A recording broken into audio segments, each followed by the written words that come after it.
Big boss 7 winner పల్లవి ప్రశాంత్ కేసులో అరెస్టుల పర్వం కొనసాగుతోంది. ఇప్పటికే పల్లవి ప్రశాంత్ ను అరెస్ట్ చేసిన పోలీసులు మరో 16 మందిని అదుపులోకి తీసుకున్నారు.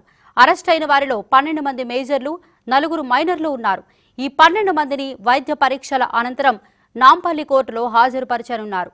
ఇప్పటికే 4 మైనర్లను జువైనల్ జస్టిస్ ఎదుట హాజరుపరిచారు. వీరంతా ప్రభుత్వ ఆస్తులు ధ్వంసం చేయడంలో కీలకంగా వ్యవహరించినట్లు పోలీసులు గుర్తించారు.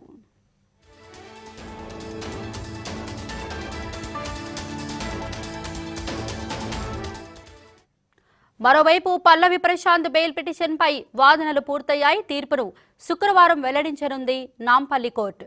ప్రస్తుతం చంచల్గూడ జైల్లో ఉన్న పల్లవి ప్రశాంత్కు 14 రోజుల జ్యుడిషియల్ రిమాండ్ విధించింది.